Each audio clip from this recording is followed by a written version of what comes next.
गोवा में 4 साल के बेटे की हत्या की आरोपी सूचना सेठ को लेकर जैसे जैसे जांच आगे बढ़ रही है, नए चौंकाने वाली बातें मालूम पड़ रही हैं। कोई माँ क्या इतनी जालिम हो सकती है कि बेटा पति जैसा दिखता है इसलिए उसे ही खत्म कर दे।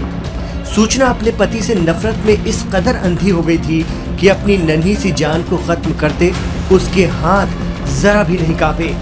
क्या नफरत ममता पर भी भारी हो सकती है? बताया जा रहा है कि सूचना सेठ ने पुलिस पूछताछ में हैरान कर देने वाली बातें कही हैं। उसने गोवा का सफर ही इसलिए किया था कि उसका शौहर वेंकटरमण अपने बच्चे चिन्मय से न मिल सके।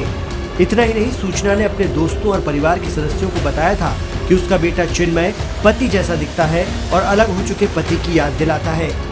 ये बात भी सामने आई है कि बच्चे के पिता वेंकटरमण ने शनिवार को सूचना को कॉल किया था। उसने रविवार को समय बिताने के लिए बच्चे को बेंगलुरु के राजाजी नगर अपने घर लाने की जानकारी दी थी। हालांकि सूचना ने अपने पति के घर जाने से इनकार कर दिया।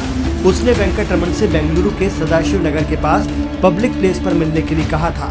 खबर है कि इसके बाद वेंकटरमण सुबह 11 बजे पहुंचे। 2 घंटे से ज्यादा वक्त तक सदाशिव नगर में इंतजार किया, मगर सूचना नहीं आई। उन्होंने उसे कॉल, मैसेज और ईमेल करने की कोशिश की, लेकिन कोई जवाब नहीं मिला। इसके बाद वो काम के सिलसिले में इंडोनेशिया चले गए। दरअसल सूचना सेठ अपने बच्चे को पिता से मिलने ही नहीं देना चाहती थी, इसलिए वेंकटरमण को झूठा आश्वासन देकर बच्चे को लेकर गोवा चली आई। आरोप है कि यहाँ उसने अपने 4 साल के बेटे का अपने ही हाथों से गला घोंटकर कत्ल कर दिया। अपने बेटे की लाश को ठिकाने लगाने के लिए खौफनाक प्लान बना रखा था सूचना सेठ ने। हालांकि उसके मंसूबे कामयाब नहीं हुए और वो पकड़ी गई। पुलिस के मुताबिक जब सूचना गोवा से बेंगलुरु जा रही थी तब रास्ते में 4 घंटे का ट्रैफिक जाम रहा। इससे वो लेट हो गई। तभी पुलिस ने कैब ड्राइवर को फोन किया और कहा कि सूचना को बिना बताए किसी थाने के पास गाड़ी रोक दो और हमें जानकारी दो। सूचना को इसकी भनक नहीं थी कि कैब ड्राइवर गाड़ी को कहाँ ले जा रहा है। जैसे ही गाड़ी थाने के पास रुकी उसके होश उड़ गए। इससे पहले कि वो कुछ कर पाती, कर्नाटक पुलिस ने उसे पकड़ लिया।